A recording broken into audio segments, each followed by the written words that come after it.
मित्रों, आप सबको शरद प्रकाश का नमस्कार।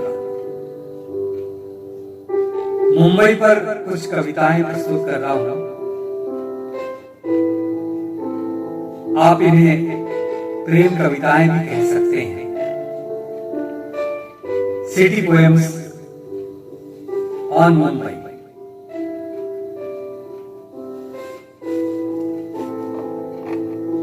पहली कविता है गेटवे ऑफ इंडिया। शाम के साए कुछ गहराने लगे, गेटवे ऑफ इंडिया की परछाई में अरब सागर की एक लहर को छुआ और उस पर पूरी तरह छा गई। 5 सितारा ताज की मरम्मत करते हुए एक मजदूर ने डूबते सूरज को सलाम किया। मित्रों, आपको याद होगा किस तरह आतंकवादियों ने ताज की बिल्डिंग में घुसकर अनेक निरपराध लोगों को गोलियों से भून डाला था। ताज की मरम्मत करते हुए 5 सितारा ताज की मरम्मत करते हुए एक मजदूर ने डूबते सूरज को सलाम किया। एक कबूतर ने मुंडेर से उड़ान भरी और तुम्हारी जुल्फ हवा में लहराई। बस एक क्लिक की आवाज गूंजी और तुम कैद हो गई मन के कैमरे में। तुम कैद हो गई मन के कैमरे में।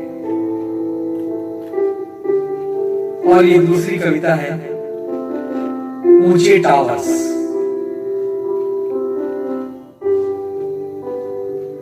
ऊंचे टावर्स की खिड़कियों से छन छन कर आती रोशनी भली लगती है। इनकी रोशनी में नहीं दिखाई देते अपने दुख दर्द। इन रोशनियों के पीछे छुपे दुख दर्द भी कहां दिखाई देते हैं। इन रोशनियों के पीछे छुपे दुख दर्द भी कहां दिखाई देते हैं। और मित्रों, यह एक कविता है जहांगीर आर्ट गैलरी। रोशनी के एक घेरे में खड़ी एक चित्र को निहारती एक मूर्त चित्र की तरह लग रही थी। गैलरी में प्रदर्शित अमूर्त चित्रों की भीड़ में आड़ी तिरछी रेखाओं के क्राफ्ट में कैनवास पर दृश्यमान थी एक स्त्री की नग्न देह। मुझे अमूर्त चित्र समझ में नहीं आते, तुमने कहा। मुझे अमूर्त चित्र समझ में नहीं आते, तुमने कहा। जैसे अमूर्त प्रेम, मन ही मन कहा मैंने और मुस्कुराया। कैनवास में कैद स्त्री की मुस्कुराहट में कोई अर्थ नहीं था। वह मुझे कहीं से मोनालिसा की तरह नहीं लगी।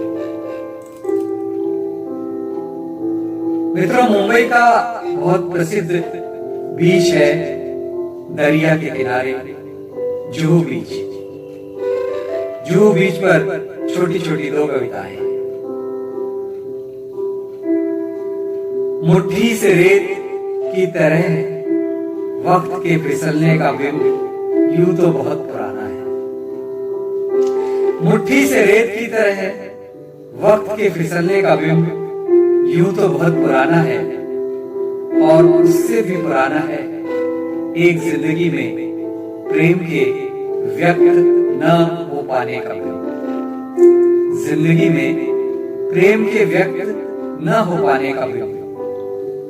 इसलिए इससे पहले कि यह जिंदगी दुख की किसी लहर के आने पर पांवों के नीचे की रेत की तरह फिसल जाए, कह दो जो कुछ कहना है इसी एक पल में, कह दो जो कुछ कहना है इसी एक पल में। और जो बीच पर ये दूसरी कविता है। नंगे पांव रेत पर चलने का सुख सिर्फ उन्हें महसूस होता है जो कभी नंगे पांव नहीं चलते। नंगे पांव रेत पर चलने का सुख सिर्फ उन्हें महसूस होता है जो कभी नंगे पांव नहीं चलते।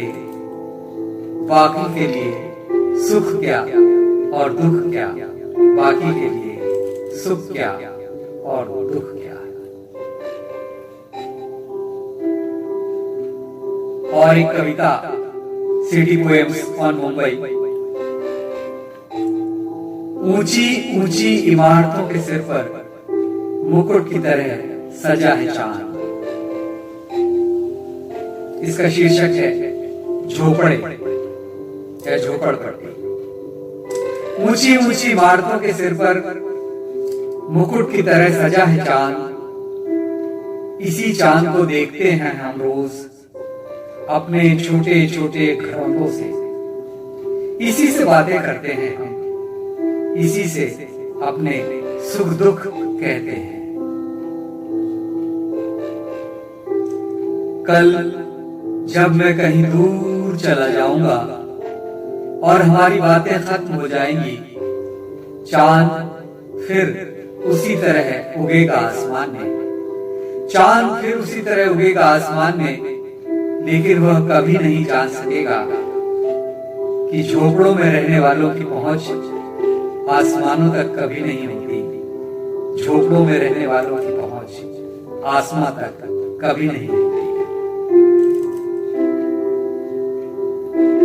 और एक छोटी सी कविता है, दरिया। मुंबई में समंदर को दरिया कहते हैं। उस पर ये छोटी छोटी दो कविताएं हैं। कितनी नमकीन हो जाती है तुम्हारी मीठी सी आवाज, कितनी नमकीन हो जाती है तुम्हारी मीठी सी आवाज। बच्चों से ठुनकती हो जब तुम, जैसे दरिया की लहरें सुबह सुबह टकराती हो किनारे की चट्टानों से। जैसे दरिया की लहरें सुबह सुबह टकराती हो किनारे की चट्टानों से। और ये दूसरी कविता है, दरिया। छोटी सी कविता है। और गहरा हो जाता है दरिया रात में, और गहरा हो जाता है दरिया रात में, जैसे दुख मेरे मन के तल में।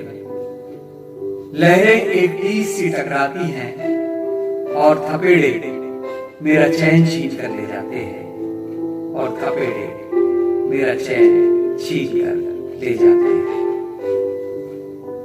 धन्यवाद, नमस्कार।